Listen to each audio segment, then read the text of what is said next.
మా ఈ ఛానల్ ఉద్దేశం. God bless you. పరిశుద్ధ తండ్రి విధంగా మీ సన్నిధిలో కనబడడానికి మీరు మాకు అనుకరించిన అత్యద్భుతమైన అవకాశం బట్టి మీ నామం మేము కలుగుగాక. ప్రభా, మరలా చక్కగా మీ పనిలో కనబడడానికి, ముఖ్యంగా మీ పిల్లల్ని మరింతగా మీ వాక్యాలను బలపరచడానికి మీరు మాకు అనుకరించిన అత్యద్భుతమైన అవకాశం బట్టి మరింతగా కృతజ్ఞతాస్తుతులు చెల్లిస్తున్న తండ్రి మీ నామం మేము కలుగుగాక.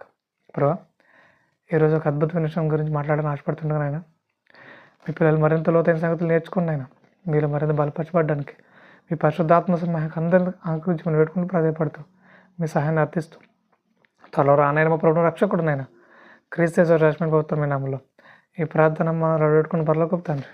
ఆమె వందనాలండి. మరలా ఈ విధంగా కలవడానికి దేవుడు అనుకరించిన అత్యద్భుతమైన అవకాశం బట్టి దేవునామను మహిమ కలుగును గాక. ఆమె అయితే ఇప్పటికే మీరు చాలా విషయాలు యూట్యూబ్ ఛానల్ ద్వారా, అలాగే ఫేస్బుక్ ద్వారా, ఇన్స్టాగ్రామ్ ద్వారా, ఇంకేవైతే మాధ్యమాలు ఉన్నాయో వాటన్నిటి ద్వారా మీరు వింటున్నారు, లోతైన సంగతులు నేర్చుకుంటున్నారని నేనైతే భావిస్తూ ఉన్నాను. ముఖ్యంగా సత్య విషయంలో ప్రతి ఒక్కరూ మరింత లోతైన జ్ఞానం పొందుకోవాలని, ప్రతి ఒక్కరు సత్య విషయమైన అనుభవ జ్ఞానంతో నింపబడాలని దేవుడు మన పట్ల ఆశ కలిగి ఉన్నాడు.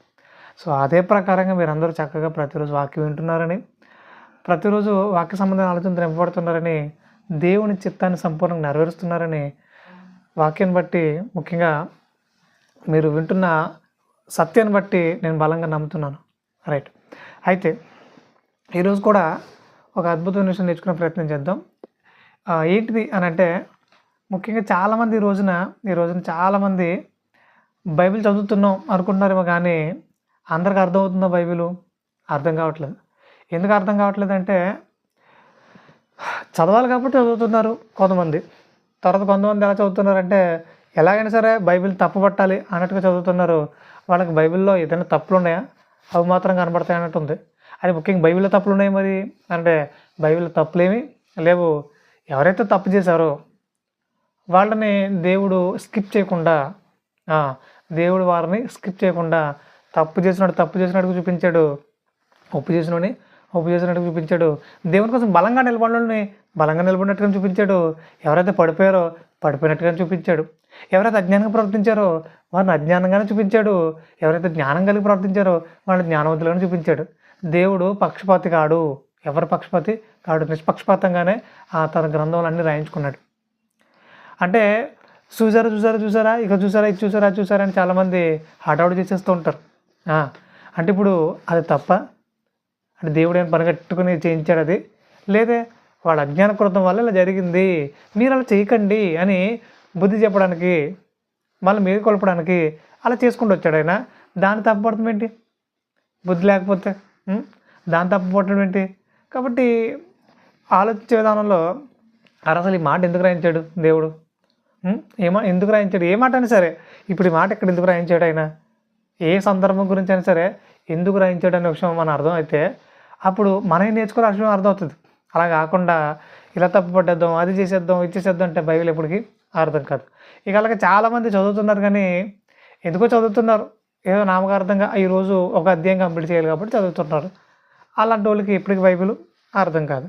ఇక తర్వాత కొరింథీయులకు రాసిన మొదటి పత్రిక 2:11 ఒక అద్భుతమైన మాట అక్కడ రాయబడింది. ఒకసారి చదివే ప్రయత్నం చేద్దాం.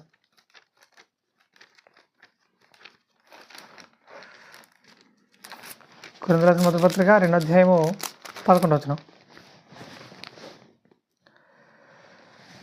ఒక మనుషుల సంగతులు అతను నా మనుషాత్మకే కానీ మనుషులలో మరెవరికి తెలియను అంటున్నాడు. అంటే ఇప్పుడు నా గురించి నేను ఏమనుకుంటున్నానో నాకు మాత్రమే తెలుసు.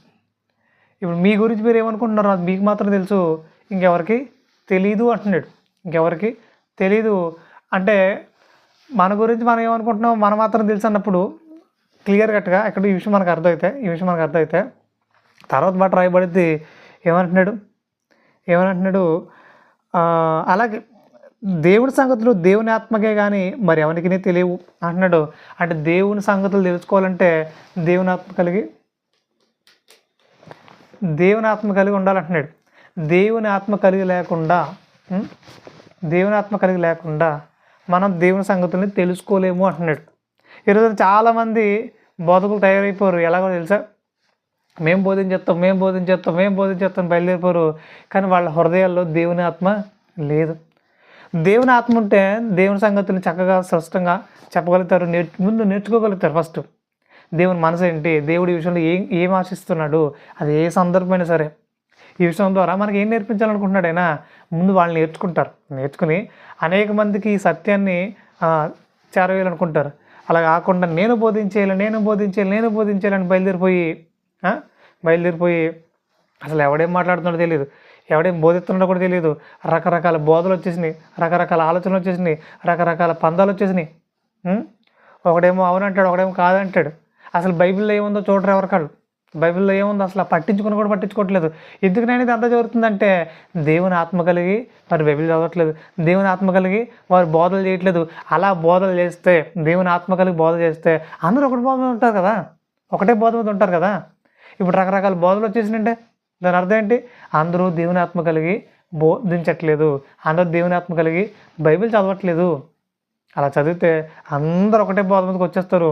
దేవుడు ఏం చెప్తున్నాడు, దేవుడు ఏం రాయించాడు అదే మనం చెప్పగలుగుతాం. ఎవరికాళ్ళు రకరకాల సిద్ధాంతాలు పుట్టించేశారు. ముఖ్యంగా ఆ రకరకాల సిద్ధాంతాల్లో ఈరోజు ఒక సిద్ధాంతం గురించి నేను మాట్లాడాలనుకుంటున్నాను.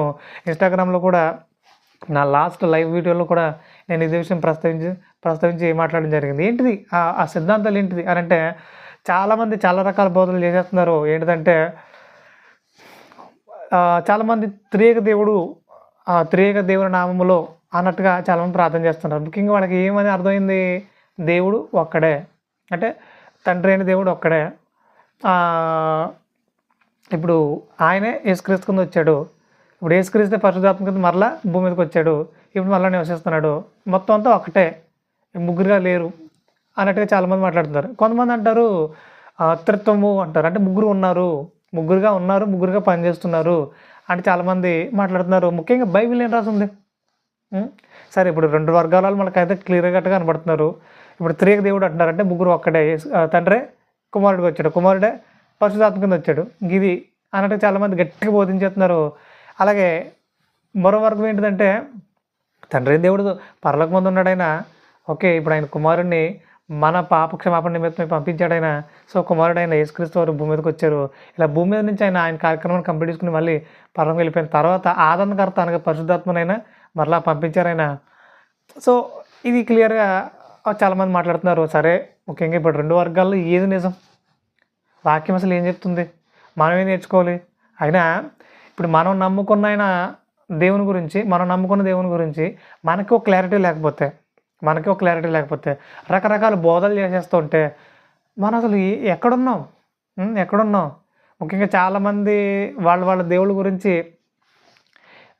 మా దేవుడు ఇంతేనండి, అలాగే చేస్తాడండి, అలాగండి ఇలాగండి అన్నట్టుగా కొంచెం సమర్థించుకుని మాట్లాడతారు.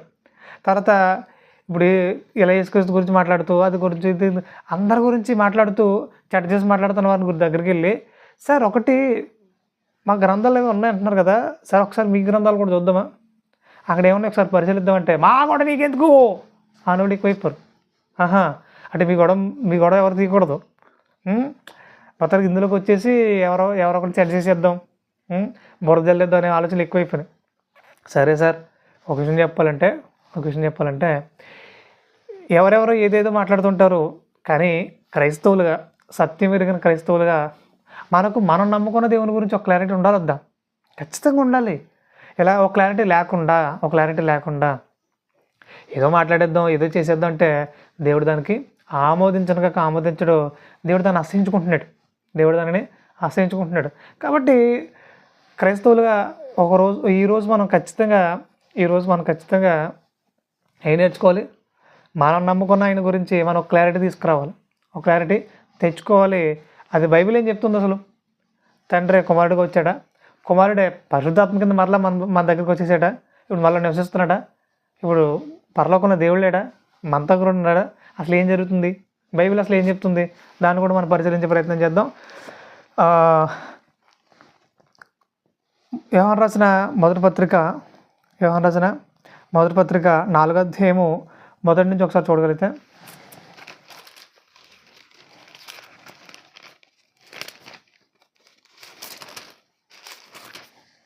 యోహాను రాసిన మొదటి పత్రిక 4వ అధ్యాయము మొదటి నుంచి.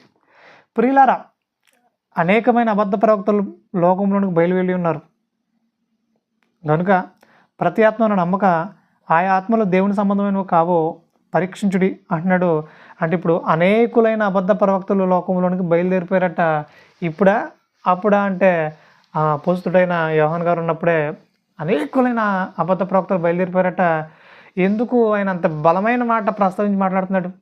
అనేకులైన అబద్ధ ప్రవక్తలు బయలుదేరిపోయారు అంటున్నాడంటే అక్కడ ఒక తప్పుడు విధానాన్ని సృష్టించే వాళ్ళు తయారైపోయారు.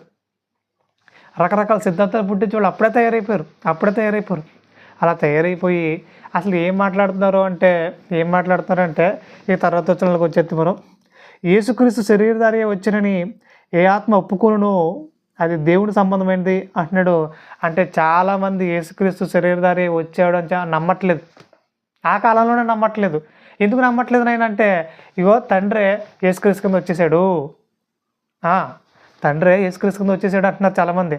అమ్మో, చాలా ప్రమాదకరమైన మాట. తండ్రి యేసుక్రీస్తు కింద రాలేదు.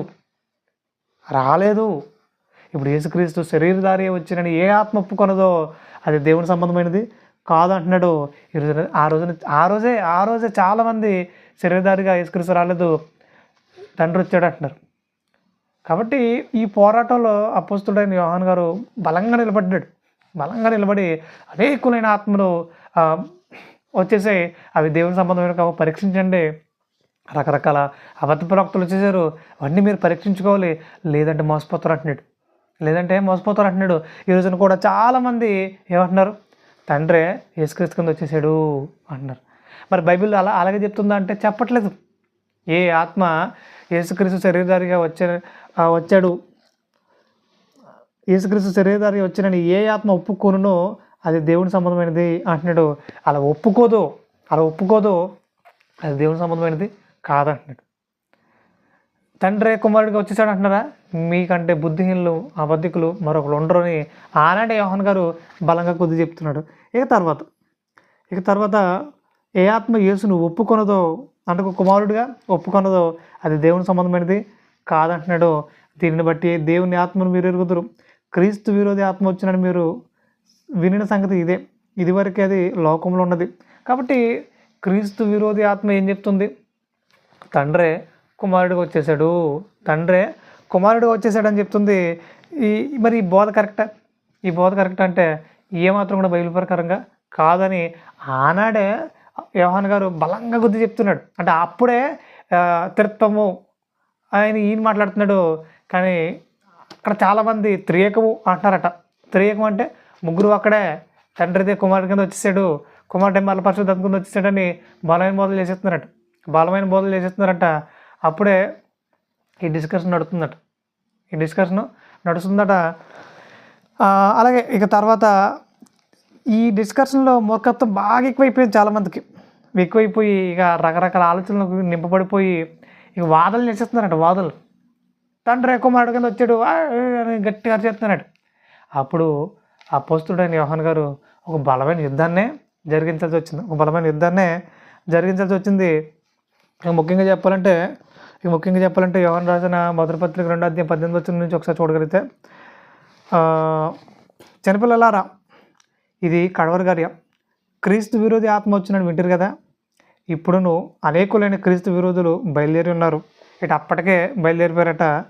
ఇది కడవరి గడియ అని దీని చేత తెలుసుకుంటున్నాము. వారు మనలో నుండి బయలువెళ్ళరు, కానీ వారు మన సంబంధాలు కారు. వారు మన సంబంధులు అయితే మనతో కూడా నిలిచి ఉందరు. అంటే ఈరోజు క్రైస్తవులని చెప్పుకుంటున్నారు, కానీ క్రైస్తవులకు సంబంధించిన బోధ అయితే చేయట్లేదు. వాళ్ళేమో సిద్ధాంతాలు పుట్టించేశారు, వాళ్ళేదో మైండ్లో ఫిక్స్ అయిపోయారు, బ్రహ్మపరిచాత్మకు లోపడిపోయారు. అది ఎలా నడిపిస్తే అలా నడిపించబడుతున్నారు. అసలు ఎటు నడిపించబడుతున్నారు, అసలు ఏంటి, అసలు వాక్యంలో చెప్పట్లేదు కదా, అసలు ఏంటి సార్ ఇది అని కొంచెం గట్టిగా అడిగినా మా సిద్ధాంతాలు మావి, నువ్వేంటి మాకు చెప్తున్నావు, నేను ఎప్పటి నుంచి ఉన్నావు అనుకుంటున్నావు, మా సిద్ధాంతాలు మేము పుట్టించినప్పటికీ నువ్వు ఇంకా పుట్టలేదు అంటున్నారు. అంటే వీళ్ళ సిద్ధాంతాలు పుట్టించినప్పుడు మనం పుట్టలేదంట, కానీ వీళ్ళ సిద్ధాంతాన్ని బట్టి మానుకోరట. బైబిల్ ఏం చెప్తుంది, వాళ్ళు వినరట, వాళ్ళకి నచ్చినట్టుగా ప్రవర్తిస్తారట. కానీ వాక్యం దానికి ఒప్పుకోదు. వాక్యం మెరిగిన వాడు దానికి అసలు ఒప్పుకోడు. అసలు ఒప్పుకోడు. వాక్యం ఏం చెప్తే అది మనం నమ్మాలి. వాక్యం ఏం చెప్తే అది మనం నమ్మాలి. ఇక తర్వాత మాట్లాడుతూ మన సంబంధుల వారు మన సంబంధులైతే మనతో కూడా నిలిచిందురు. అయితే వారందరూ మన సంబంధులు కారని ప్రత్యక్షపరచుకున్నట్లు వారు బయలువెళ్ళిరి. అయితే మీరు పరిశుద్ధుని వలన అభిషేకం పొందిన వారు గనుక సమస్తమును గ్రహించుదురు. మీరు సత్యం ఎరుగిన వారైనందున నేను వ్రాయలేదు, కానీ మీరు దానిని ఎరిగి ఉన్నందునను ఏ అబద్ధమును సత్య సంబంధమైనది కాదని ఎరిగి ఉన్నందునను మీకు వ్రాయుచున్నాను. యేసు క్రీస్తు కాడని చెప్పువాడు తప్ప మరి ఎవడబద్ధికుడు? అంటే యేసు క్రీస్తు కాడు అని చెప్తున్నారని చాలామంది. అంటే యేసు అనగా ఎవరు? రక్షకుడు. క్రీస్తు అంటే ఎవరు? అభిషిక్తుడు. ఇప్పుడు యేసు అనగా రక్షకుడు అభిషిక్తుడు కాదని చాలామంది చెప్తున్నారట. అంటే యేసే రక్షకుడు. రక్షకుడు అనగా సర్వ ప్రపంచ రక్షించడానికి వచ్చిన ఆయన యేసుక్రీస్తు అయితే ఇప్పుడు యేసు క్రీస్తు కాడు అంటున్నారని చాలామంది. అంటే రక్షకుడు అభిషిక్తుడు కాదు, రక్షకుడు అభిషిక్తుడు కాదని చాలామంది చెప్తున్నారట. ముఖ్యంగా చెప్పాలంటే రక్షకుడు అభిషిక్తుడా? మరి యేసుక్రీస్తు అభిషేకం పొందినవాడా? మరి అభిషేకం పొందినవాడైతే తనను తాను అభిషేకం చేసుకుని నేను అభిషిక్తుని అని అంటే ఎవరైనా ఒప్పుకుంటారా? ఎవరు ఒప్పుకోరు, అసలు ఎవరు ఒప్పుకోరు. మరి ఇప్పుడు యేసుక్రీస్తుని అభిషేకించిన వారు ఎవరు? ఇప్పుడు యేసుక్రీస్తే తండ్రిగా వచ్చేసి నాకు నేను అభిషేకం చేసుకున్నాను అంటే ఎవరు ఒప్పుకుంటారు? అది అభిషేకం అనుకోదే, అనిపించుకోదే. ఇప్పుడు దావీదు రాజు అవడానికి సమూయేలు వచ్చి అభిషేకించాడు. Okay, right. ఇప్పుడు సౌలును కూడా అభిషేకించింది ఎవరు? సమూయేలు. అలాగే రాజులుగా అభిషేకించడానికి ఎవరో ఒకళ్ళు వచ్చి అభిషేకిస్తే వాళ్ళు అభిషేకింపబడ్డారు. ఇప్పుడు యేసుక్రీస్తు అనగా తండ్రి కుమారుడికి వచ్చేసాడు అని చెప్తున్నారు ఎవరుతున్నారో.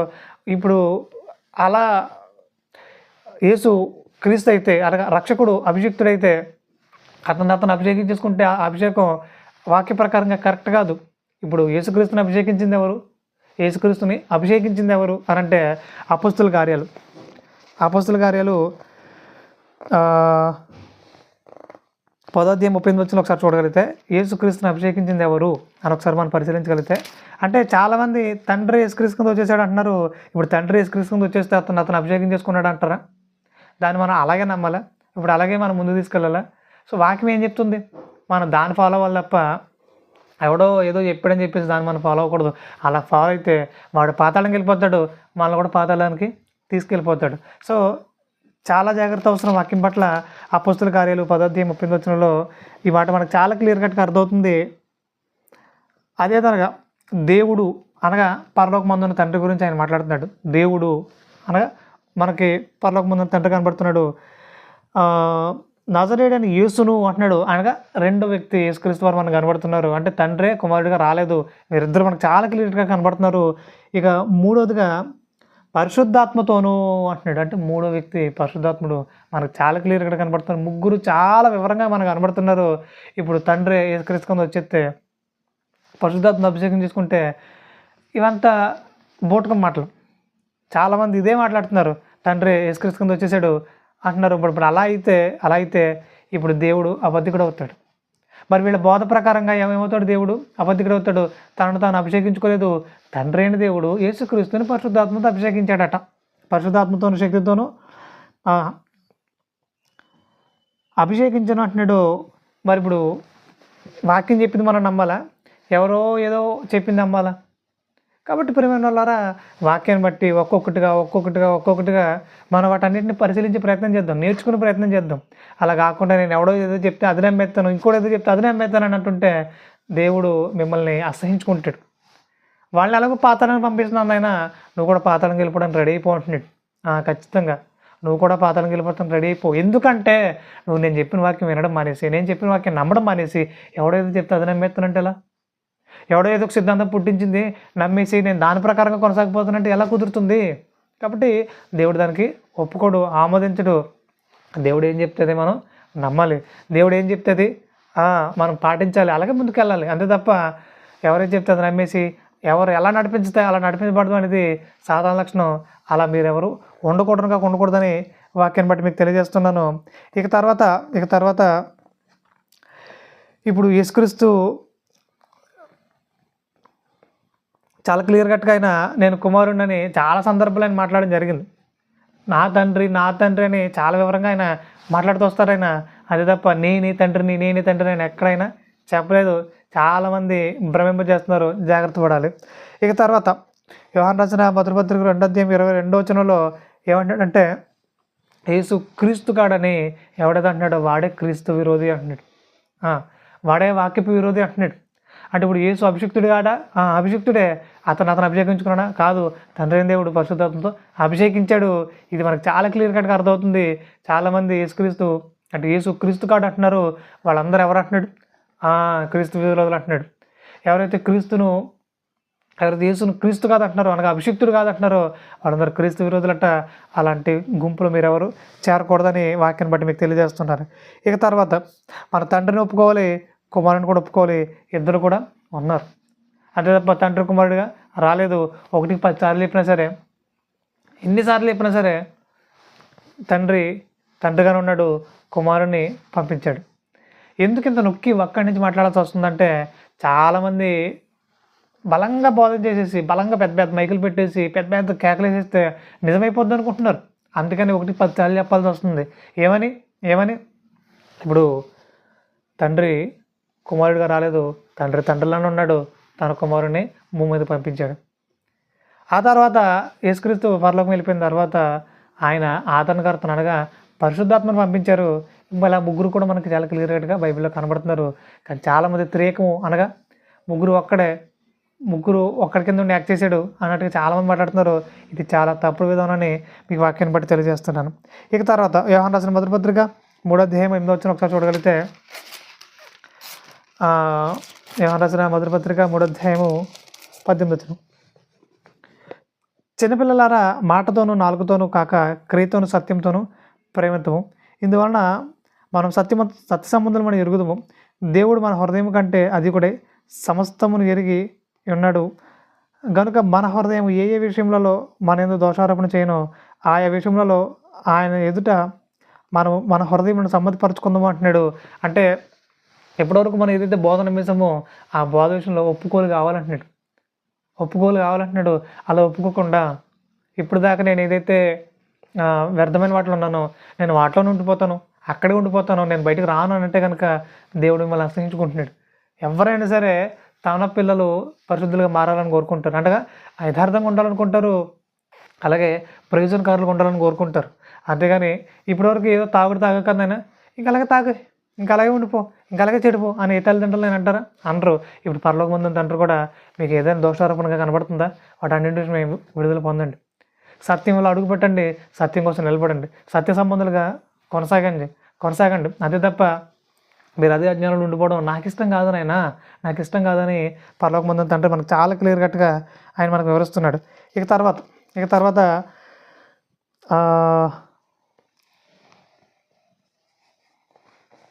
యోహాను రాసిన మొదటి పత్రిక 4:22 కూడా మనకి ఈ విషయాన్ని చాలా క్లియర్ కట్గా మాట్లాడుతున్నాడు. ఏంటిదంటే,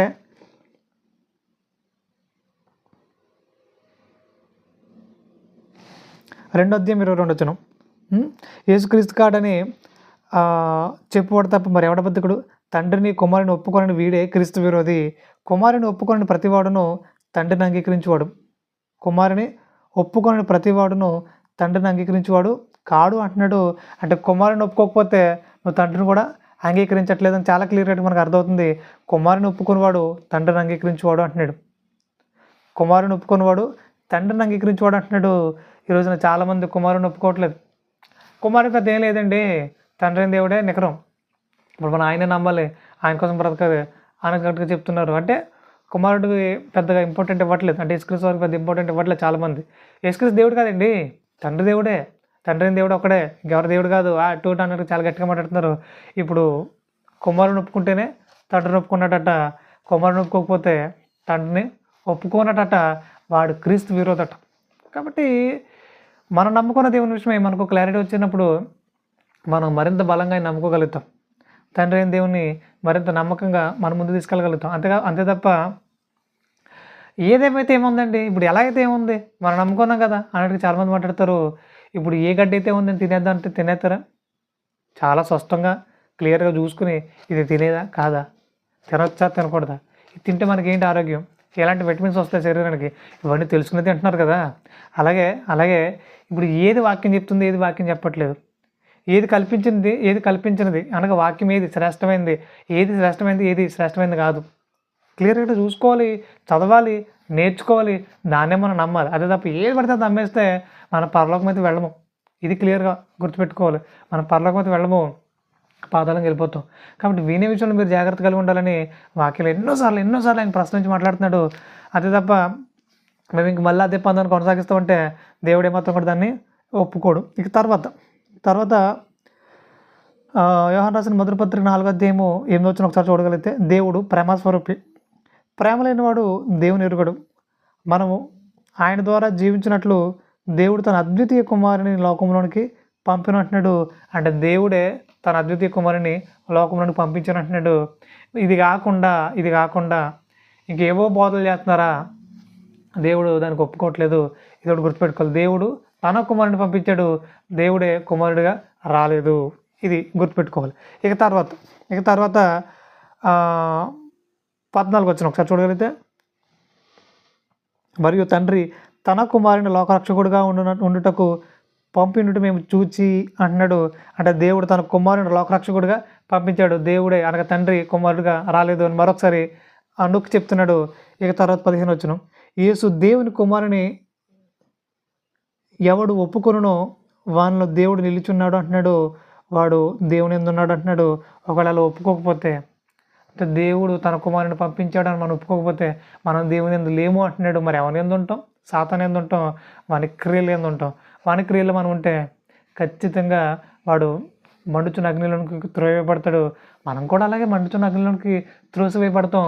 అలాంటి దారుణమైన నీచమైన స్థితి మనకు ఎప్పటికీ రాకూడదని వాక్యాన్ని బట్టి మీకు తెలియజేస్తున్నాను.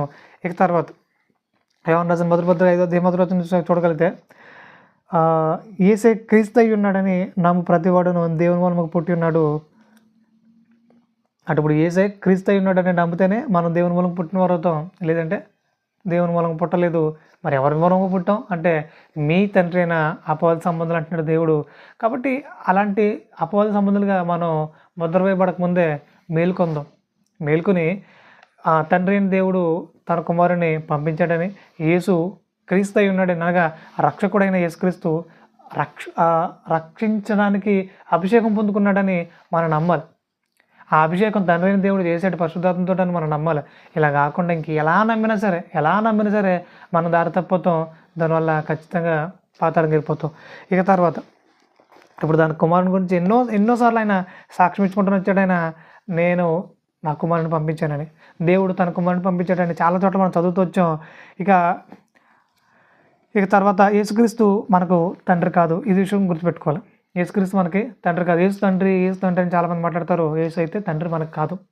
మనందరికి తండ్రి మనకి పరలోకమందు ఉన్నారు. యేసుక్రీస్తు కూడా తండ్రి ఎవరు? పరలోకమందు ఉన్న దేవుడు.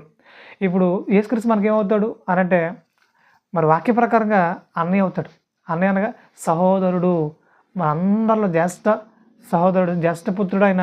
ఇప్పుడు అది వాక్యంలో ఉందా? మరి వాక్యంలో లేకుండా మనం మాట్లాడకూడదు కదా.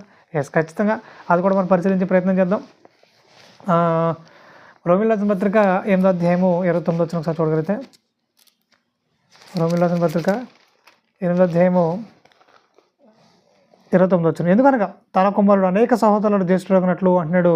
అంటే మనకు ఆయన ఎవరు? సహోదరుడు, జ్యేష్ఠ సహోదరుడు, మొట్టమొదటి కుమారుడు దేవునికి అని అంటున్నాడు. తర్వాత మనందరం కుమారులుగా చేర్చబడ్డామని అంటున్నాడు. ఇది చాలా క్లియర్గా మనకి ఇక్కడ అర్థమవుతుంది. తర్వాత హెబ్రీయులకు రాసిన పత్రిక 2వ అధ్యాయము 12వ వచనం చూడగలిగితే, హెబ్రీయులకు రాసిన పత్రిక 2వ అధ్యాయము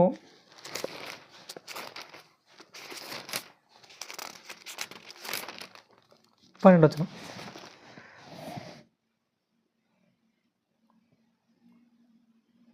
మీ నామమున సహోదరులకు ప్రచురపడుతును అని యేసుక్రీస్తు వారు తన సాక్ష్యాన్ని చెప్తున్నాడు. నీ నామమును నా సహోదరులకు ప్రచురపడుతున్నట్టున్నాడు. నా సహోదరులను యేసుక్రీస్తే అని అంటున్నాడు. అంటే నా తమ్ముళ్లకు, నా సహోదరులకు నేను చెప్తానంటున్నాడు. అంటే మనందరికి యేసుక్రీస్తు ఎవరు? తండ్రే? సహోదరుడు అవుతాడు. కాబట్టి మనందరికి తండ్రి అయిన దేవుడు పరలోకమందు ఉన్నాడు. ఆయన యేసుక్రీస్తుని పంపించాడు. ఈ విషయంలో క్లారిటీ లేకపోతే ఖచ్చితంగా మరింత దారి తప్పే అవకాశం ఉంటుంది. కాబట్టి ప్రియమైన వాళ్ళారా, ఇంక చివరిగా యోహాను రచన మొదటి పత్రిక 5వ అధ్యాయము 12 వచనం ఒకసారి చూడగలిగితే, దేవుని కుమారుని అంగీకరించేవాడు జీవం గలవాడు, దేవుని కుమారుని అంగీకరింపని వాడు జీవము లేనివాడే అంటున్నాడు. అంటే ఎవరైతే యేసుక్రీస్తుని అంగీకరిస్తారో వారే జీవం గలవారు. ఎవరైతే యేసుక్రీస్తుని అంగీకరించరో, అనగా దేవుని కుమారునిగా అంగీకరించరో వారిలో జీవం లేదట. అంటే నిత్య జీవం వారిలో లేదట. వారి పాతాళానికి పోరాట.